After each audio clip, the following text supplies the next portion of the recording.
जय मसीह की। जय मसीह की। जय मसीह की। जय मसीह की। एक बार फिर से आप सबों का इस लाइव स्ट्रीम मीटिंग में स्वागत है। और यदि आप भजन संहिता उसका 100 अध्याय और उसकी दूसरी आयत पढ़ें तो लिखा है कि आनंद के साथ उसकी आराधना करो और जय जयकार के साथ उसके सम्मुख आओ। यदि आप भजन संहिता 28 अध्याय और उसकी 7वीं आयत पढ़ें तो दाऊद राजा वहां पर कुछ इस प्रकार कहता है, लिखा है इसलिए मेरा हृदय प्रफुल्लित है और मैं गीत गाकर उसकी आराधना करूंगा, उसका धन्यवाद दूंगा। इसलिए आइए हम सब गीत गाकर उसका बड़ा धन्यवाद दें, उसकी आराधना करें, क्योंकि परमेश्वर ने हमें अपने पंखों तले छिपा रखा है। आइए उसकी स्तुति करें।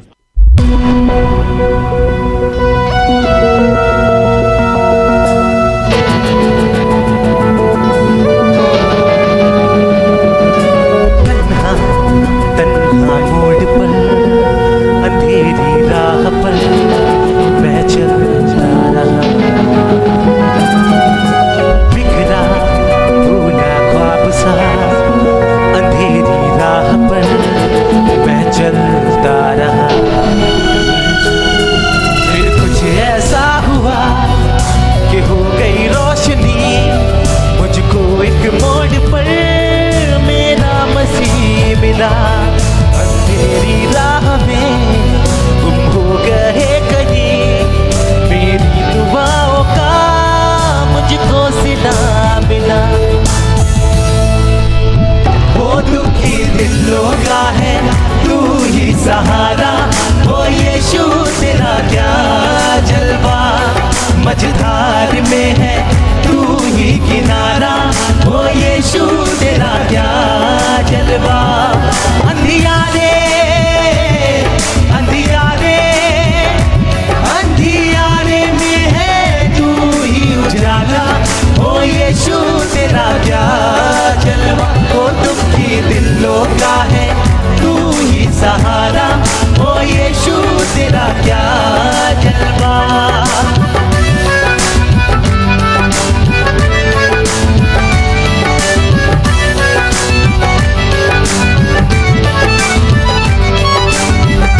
चार दिनों का है ये जीवन, क्यों से यूं ही गवावे। नाम यीशु का जपने बंदे वो ही पार लगावे। वही प्रीत जो बाग बनती, यही आस मेरे जीवन की, मेरे छिपने की वो जगह है, वही मेरा हमसे खुदा है। जिस राह से भी मैं गुजरूं और जिस डगर भी मैं जाऊं, मेरे आगे आगे चले तो बेखौफ मैं बढ़ता जाऊं। अंधियारे अंधियारे अंधियारे में है तू ही उजाला, ओ यीशु तेरा क्या जलवा। ओ दुखी दिलों का है तू ही सहारा, ओ यीशु तेरा क्या जलवा। मझधार में है तू ही किनारा, ओ यीशु तेरा क्या जलवा। ओ दुखी दिलों का है मझधार में है, अंधियारे में है, वो मेरे दिल का है तू ही सहारा, ओ यीशु तेरा क्या जलवा। हो दुखी दिलों का है तू ही सहारा, ओ यीशु तेरा क्या जलवा। मझधार में है तू ही किनारा, ओ यीशु तेरा क्या जलवा। ओ दुखी दिलों का है तू ही सहारा, ओ यीशु तेरा क्या जलवा। मझधार में है तू ही किनारा, ओ यीशु तेरा क्या जलवा। Praise the Lord. एक बार फिर मैं और आप आज प्रभु यीशु मसीह की हुजूरी में होकर उसकी इबादत करने के लिए हैं। और आपने बच्चों के द्वारा गीत सुना होगा, मैं समझता हूं आपको गीत पसंद आया होगा। और अगर आपको पसंद आया है तो जरूर चैनल को सब्सक्राइब करिए। मैं आपसे जरूर कहना चाहता हूं, मुझे आपके सहयोग की आवश्यकता है, क्योंकि मैं चाहता हूं कि बहुत कम समय में मैं लोगों तक सच और सच्चाई की बातें पहुंचा सकूं, और ये बगैर आपके सहयोग से नहीं पॉसिबल है। क्योंकि मुझे मालूम है कि प्रभु ने एक एक जन को तैयार किया है कि वो जा जाकर सुसमाचार प्रचार करें। मेरे प्यारे मित्रों, यदि मैं अकेले सुसमाचार प्रचार करने के लिए निकलूं तो कुछ ही लोग तक प्रचार कर सकता हूं, लेकिन अगर मैं और आप मिलकर काम करेंगे तो मैं समझता हूं बहुत से लोग तक हम प्रभु के वचन को पहुंचा देंगे। अब आप मुझसे पूछेंगे कि अगर हम प्रभु के वचन को पहुंचाते हैं तो प्रभु से कौन सी आशीष मुझे मिलेगी? बाइबल पढ़िए, बाइबल में लिखा है यदि तुम एक भी आत्मा बचाओगे जीवन का मुकुट मिलेगा आसमान पर। कौन नहीं चाहता है कि उसको आसमान पर प्रभु के साथ रहने का अवसर मिले? और आज मैं आपसे यही कहना चाहता हूं, आप देख रहे होंगे कितने लोग मर जा रहे हैं, आप रोज पेपर पढ़ते होंगे, टीवी चैनल में देखते होंगे कितने लोग मर गए, और आप तब कहते होंगे अरे इनको तो हम जानते थे ये खत्म हो गए, इनको हम जानते थे ये अब दुनिया को छोड़कर चले गए। लेकिन आज मेरे और आपके शरीर पे सांस चल रही है तो ये इसलिए है कि मुझे और आपको प्रभु ने मौका दिया है। मेरे प्यारे मित्रों, आज मुझे और आपको बहुत कुछ समझने की जरूरत है कि आखिर ये मौका मुझे और आपको मिला क्यों है। एक कहानी से शुरू करते हैं इस इबादत को। एक दिन की बात है, एक आदमी मरने के बाद आसमान पर गया, और जब आसमान पर गया तो वो जमीन पर एक बहुत रईस व्यक्ति था। जब आसमान पर गया तो उसने कहा मैं बहुत रईस व्यक्ति हूं, मेरे पास अनाप शनाप फैक्ट्री है, स्कूल है, मेरे पास बहुत सी चीजें हैं, मैं एक बड़ा व्यक्ति हूं, मैं आसमान पे जाऊंगा, मुझे बड़ी इज्जत मिलेगी, वहां बड़ा सम्मान मिलेगा। जब वो आसमान पर पहुंचा तो उसको एक फरिश्ता मिला, और उस फरिश्ते से उसने कहा हाँ भाई बताओ मैं कहां पर रहने के लिए मेरे लिए तुमने जगह तैयार करी है? उस फरिश्ते ने कहा देखिए अभी आप मेरे साथ चलिए आगे और मैं आपको वो जगह दिखाता हूं जहां पर आपको रहना है। और हुआ कुछ ऐसा कि वो फरिश्ता उसे एक बहुत बड़े पॉश एरिया में लेकर गया, जो बहुत सुंदर महल टाइप के एरिया थे, वहां पर वो लेकर गया। तो ये बड़ा व्यक्ति सोचा कि हाँ मैं नीचे इतना बड़ा आदमी था, मुझे यहाँ पर भी यही हवेली मिलेगी। लेकिन वो फरिश्ता उससे कहने लगा थोड़ा सा अभी और आगे चलना पड़ेगा आपको। उसने कहा क्या इन मकानों में मेरा घर नहीं है? उसने कहा नहीं थोड़ा और आगे है। थोड़ा और आगे ले गया। जब वो थोड़ा और आगे गया देखा आप थोड़े छोटे घर हैं। तो कहने लगा भाई ऐसा है कि वो पीछे जो बड़े घर थे उसमें नहीं है, इन छोटे घरों में। तो उसने कहा हाँ अभी थोड़ा और आगे चलिए। अभी वो थोड़ा और आगे चला, अब बिल्कुल झोपड़ी टाइप के मकान थे। तो ये व्यक्ति कहने लगा कि मेरा तो जमीन पे इतना बड़ा मकान, मेरे पास इतनी दौलत, मेरे पास इतनी चीजें थी, अब तुम मुझे यहां पर लेके आ रहे हो, ये तो झोपड़ी टाइप के मकान है, क्या यहीं पे मुझे रहना होगा? उसने कहा नहीं भैया अभी और आगे चलिए। खिसिया गया, और आगे कहां ले जाओगे? उतने बड़े हवेली में भी नहीं रख रहे हो, छोटे वाले घर में भी नहीं रख रहे हो, झोपड़ी में भी नहीं रख रहे हो, अब और आगे कहां ले जाओगे? आगे ले गया तो उसने देखा कि दो बंबू लगे हुए थे और उसमें एक पुरानी टूटी फूटी टाट बिछी थी, लगी हुई थी। और कुछ ऐसा हुआ, उस फरिश्ते ने कहा भाई साहब आपका यही मकान है? उसने कहा यह मकान मेरा कैसे हो सकता है? नीचे तो इतना बड़ा मेरा मकान, इतनी जमीनें, इतना स्कूल, इतने मेरे फैक्ट्रियां, इतनी मेरी चीजें, यहां पर ये दो बंबू में मेरा मकान ऐसे कैसे हो सकता है? उसने कहा भाई साहब आपको यहीं रहना पड़ेगा। उसने कहा अगर तुमने दो बंबू लगाए थे और टाट लगाई थी तो दो बंबू और लगा देते ताकि ये टाट उसमें पूरी ढक जाती और मैं नीचे रह जाता। उसने कहा तुमने नीचे से जितना भेजा था उतना ही तुम्हारे लिए ऊपर किया गया है। मेरे प्यारे मित्रों, काश इसने नीचे अच्छा काम किया होता, इसे ऊपर मिल जाता। अब आप पूछोगे ये कहानी में सच्चाई कहां पर है? बाइबल पढ़िए, बाइबल में लिखा है मत्ती की किताब उसका 19 अध्याय और 19 अध्याय के 21वें पद को पढ़िए। एक व्यक्ति यीशु के पास आया और अनंत जीवन पाना चाह रहा है, स्वर्ग में रहना चाह रहा है, बड़ा आदमी है, पैसे वाला है, इसको अनंत जीवन चाहिए। यीशु के पास आया, यीशु ने इसको शिक्षा दी, चोरी ना करना, व्यभिचार ना करना, झूठ ना बोलना और बहुत सी शिक्षाएं यीशु ने दी। कहने लगा अरे यीशु मुझे इतनी शिक्षा की जरूरत नहीं है, मैं तो ये बचपन से करता चला आ रहा हूं। उसने कहा अच्छा ठीक है, अब दूसरी ये बात है, आसमान पे तुझे खजाना मिलने वाला है, लेकिन काम तुझे एक करना पड़ेगा, जो तेरे पास अभी है इसको कंगालों को बेच दे, तब तुझे स्वर्ग में बड़ा खजाना मिलेगा। आपको मालूम है इसने क्या बोला? ये निराश होकर यीशु के साथ सामने से चला गया। मेरे प्यारे मित्रों, आपको मैं इस बात को इसलिए बताना चाह रहा हूं, ये निराश होकर यीशु के साथ सामने से चला गया। मालूम कहां गया? नरक में गया। बहुत से लोग आज निराश होकर इस दुनिया से चले गए, मर गए, जिनके पास दुनिया में तमाम दौलत थी, किसी एक की मदद नहीं करी। मेरे प्यारे मित्रों, मैं टीवी में बहुत से, फेसबुक में बहुत से ऐसे प्रचारकों के ऐसे संदेश सुनता हूं, लेकिन मैं एक ही चीज देखता हूं उनके बीच में, आज मैं आपको शिक्षा दे रहा हूं, वो चीजें बताते हैं जो नकारात्मक चीजें हैं। अब आप थोड़ी देर के लिए सोचिए, हमें क्या जरूरत है कि कैन की बीबी कौन थी? हमें क्या जरूरत है नूह ने जहाज बनाया तो उसमें कौन सी कील लगाई थी? हमें क्या जरूरत है कि योना जब मछली के पेट में गया वो मगरमच्छ थी कि मछली है?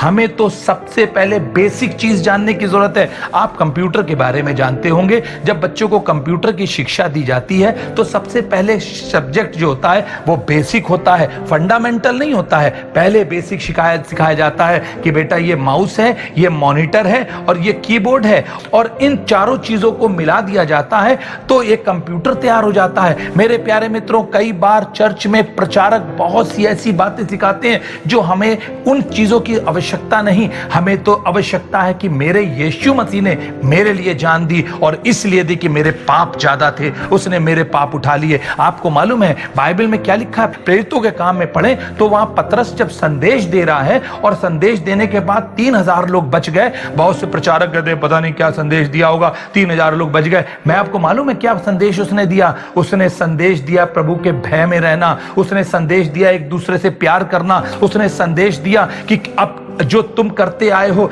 एक दूसरे की बुराई, एक दूसरे को धोखा देना, एक दूसरे को भोजन नहीं देना, एक दूसरे के वस्त्र उतारना, अब ये ना करना पड़ेगा और बपतिस्मा लेना पड़ेगा। मालूम क्या हुआ? बाइबल पढ़िएगा, बाइबल में लिखा हुआ प्रेरितों के काम उसके दूसरे अध्याय के 45वें पद में लिखा है, तब हुआ कुछ ऐसा कि सब लोगों ने भय के साथ जो भी उनके पास था साझे के कर लिया। और होता क्या था, अगर कोई एक परेशान होता था तो सब लोग अपनी चीजों को बेचकर उस एक को बचा लेते थे। मेरे प्यारे मित्रों, बाइबल अगर आप पढ़िए, जब यीशु मसीह प्रवचन देता था और लिखा पहाड़ी संदेश उसने दिए, कोई उसने संदेश ये नहीं दिया कि नूह कौन था, उसने कोई ये संदेश नहीं दिया यिर्मयाह कौन था, उसने कोई ये संदेश नहीं दिया कि हन्ना कौन थी। उसने संदेश दिया तुम दया करना, उसने संदेश दिया तुम करुणा करना, उसने संदेश दिया कि तुम उसके सब मार्गों की खोज में रहना। मत्ती की किताब उसके 5 अध्याय को यदि आप पढ़ें, 5 अध्याय के पहले पद 5वें अध्याय को अगर आप पढ़ें तो आप देखने पाएंगे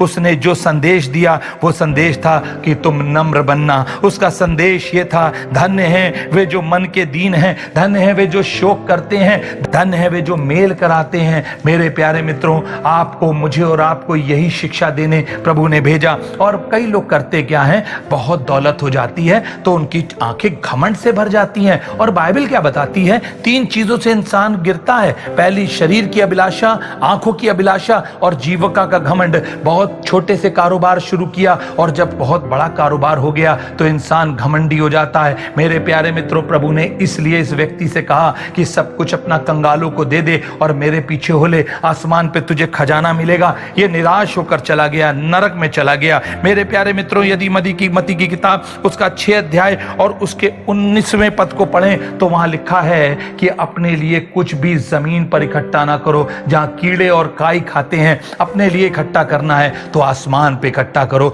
मेरे प्यारे मित्रों, क्योंकि बाइबल में लिखा है जहां तेरा धन होगा वहीं तेरा मन होगा। और बहुत बार मैंने देखा है लोगों का मन अब धन में चला गया है, प्रभु से कोई मतलब नहीं रह गया, लोगों का मन अब धन में चला गया है। और आज मैं आपको बताना चाहता हूं कितने धनवान मर जा रहे हैं, कितने लोग मर जा रहे हैं। और आज वो धनवान जो मर जा रहे हैं जिन्होंने किसी को एक रोटी नहीं दी, वो धनवान जो मर जा रहे हैं जिन्होंने नंगे को कपड़ा नहीं दिया, वो धनवान जो मर जा रहे हैं जिन्होंने किसी की सुधि नहीं ली, मैं आपको बताना चाह रहा हूं उनके लिए नरक की आग तैयार है। क्योंकि अगर प्रभु को रहम करना होता तो इसको निराश नहीं करता। लिखा ये निराश होकर उसके सामने से चला गया। मेरे प्यारे मित्रों, आज मौका है, आज आपकी सांस चल रही है, आप उन चीजों की तरफ ध्यान ना दें जो पुराने अहदनामे में जो बहुत सी भेद की बातें हैं, लेकिन सबसे वो बातें भेद की कहां से शुरू हुई और क्यों शुरू हुई इस पर ध्यान दें। और वो भेद की बातें हैं क्या? कि प्रभु ने मुझे और आपको प्रेम सिखाया है। अगर बाइबल से प्रेम शब्द हटा दीजिए तो मैं समझता हूं ये बाइबल कुछ भी नहीं रहेगी।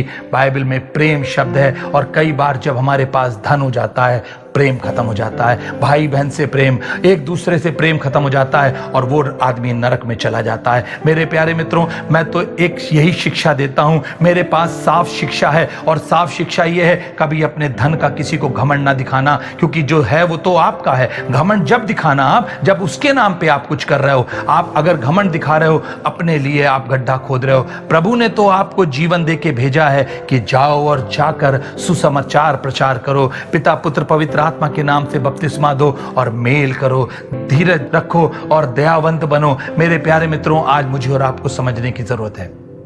अगर मैं और आप नहीं समझ रहे हैं तो ये बिल्कुल तय है, आज उनकी आवाज आई है, कल मेरी और आपकी आवाज भी आ सकती है। आज मुझे और आपको सोचना है। मुझसे बहुत से लोग कहते हैं कि भैया ये बताइए हम कहां ढूंढे गरीब को। मैं आपको बता सकता हूं आप गरीब को कहां ढूंढे। आपके घर में कोई झाड़ू पोछा बर्तन करने वाले आते होंगे, आपके घर में कोई, आपके पास कोई ऐसा ड्राइवर होगा, आपके पास कोई गरीब व्यक्ति होगा, आपके पास कोई ऐसा व्यक्ति होगा आपके आजू बाजू जो बिल्कुल असहाय होगा। कोशिश करिए, उसके बच्चे के, हो सकता है आप अपने बच्चे की 5,000 फीस देते हो, उसके बच्चे की 200 फीस है, आप उसके बच्चे को गोद ले लीजिए, पढ़ा दीजिए। 200, आप समझिए आपके बच्चे की 5200 रुपए फीस हो गई है। ये 200 में आप एक अच्छा काम कर रहे हैं। हो सकता है आप अपने घर का राशन लाते हो 10,000 रुपए का और किसी के घर में 1,000 रुपए का राशन आप पहुंचा दें। आप सोचिए आपने 11,000 का राशन खरीद लिया, उस 1,000 में आपने किसी की मदद करी है। मेरे प्यारे मित्रों, कर सकते हैं, लेकिन आपका जब हृदय प्रभु के भय में होगा तब कर पाएंगे। आइए अपनी आंखों को बंद करें और प्रार्थना करें। काश ये धनवान व्यक्ति प्रभु यीशु मसीह का हाथ पकड़ लेता और कहता, प्रभु मैं तेरे साथ चलूंगा। और आपको मालूम है बाइबल में क्या लिखा है? बाइबल में लिखा है, यदि तुम मेरे लिए एक छोड़ोगे तो मैं तुम्हें 100 दूंगा। कई बार लोग इस बात को समझ नहीं पाते। लिखा है हमेशा का जीवन, अनंत जीवन प्रभु हमें और आपको देना चाहते हैं। सिर्फ एक काम करें, प्रभु पर विश्वास करके नेक काम करें। आज से सोच लें कि जो आपने संजो के रखा है सब यहीं छूट जाएगा, सब यहीं छूट जाएगा। आपके पास 10, 20, 50,000 गज जमीन है, उससे कोई मतलब नहीं है। मरने के बाद 2 गज जमीन मिलेगी सिर्फ, और वो भी कहां मिलेगी ये आप सोच के देखिए। ये 2 गज जमीन के लिए आपने न जाने कितनों के दिल तोड़े हैं। इस 2 गज जमीन के लिए न जाने कितनों को भूखा रखा है। इस 2 गज जमीन के लिए आपने न जाने कितनों को आपने धोखा दिया है।